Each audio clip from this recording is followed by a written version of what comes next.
Welcome to moon lamp part 1ನಲ್ಲಿ ನಾವು moon ಲ್ಯಾಂಪ್ಗೆ ಬೇಕಿರುವಂತಹ ಬೇಸ್ನ ಯಾವ ರೀತಿ ಮಾಡೋದು ಅಂತ ಹೇಳಿ ನೋಡಿದ್ವಿ. ಈ ಪಾರ್ಟ್ 1ನಲ್ಲಿ ನಾವು ಮೂನ್ ಲ್ಯಾಂಪ್ನ ಕಂಪ್ಲೀಟ್ ಮಾಡೋಣ. ಮೂನ್ ಲ್ಯಾಂಪ್ಗೆ ಮೊದಲನೇದಾಗಿ ವಾಲ್ಪುಟ್ಟಿ, ಸಾಲ್ಟ್, ಫೆವಿಕಾಲ್ ಹಾಗೆ ವಾಟರ್ನ ಹಾಕಿ ಈ ಒಂದು ಪೇಸ್ಟ್ನ ರೆಡಿ ಮಾಡ್ಕೊಳ್ಬೇಕು. ನಂತರ ರೆಡಿ ಮಾಡಿಟ್ಕೊಂಡಿದ್ದ ರಿಂಗಿಗೆ ಈ ರೀತಿಯಾಗಿ ಆ ವಾಲ್ಪುಟ್ಟಿ ಪೇಸ್ಟ್ನ ಹಾಕಿ ಒಂದು ಕವರ್ನಿಂದ ಅದನ್ನು ಟ್ಯಾಪ್ ಮಾಡಿ ಕವರ್ನ ರಿಮೂವ್ ಮಾಡಬೇಕಾಗುತ್ತೆ. ನಂತರ ಈ ರೀತಿಯಾಗಿ ಬ್ರಷಿಂದ ಟ್ಯಾಪ್ ಮಾಡ್ತಾ ಹೋಗಿ ಇದನ್ನು ಒನ್ ಡೇ ಡ್ರೈ ಆಗೋದಕ್ಕೆ ಬಿಟ್ಟು ನಂತರ ವೈಟ್ ಹಾಗೆ ಬ್ಲ್ಯಾಕ್ ಕಲರ್ನ ಬಳಸ್ಕೊಂಡು ಈ ರೀತಿಯಾಗಿ ಪೇಂಟ್ನ ಮಾಡ್ತಾ ಹೋಗಬೇಕು.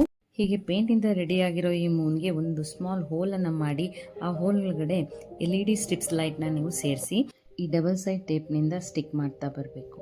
ನೋಡ್ತಾ ನೋಡ್ತಾ ನಮ್ಮ ಮೂನ್ ಲ್ಯಾಂಪ್ ರೆಡಿಯಾಗಿ ಹೋಯಿತು. ಈ ಮೂನ್ ಲ್ಯಾಂಪ್ ನಿಮಗೆ ಇಷ್ಟ ಆಗಿದ್ದರೆ ಕಾಮೆಂಟ್ಸ್ನಲ್ಲಿ ತಿಳಿಸೋದನ್ನ ಮರಿಬೇಡಿ. Thank you.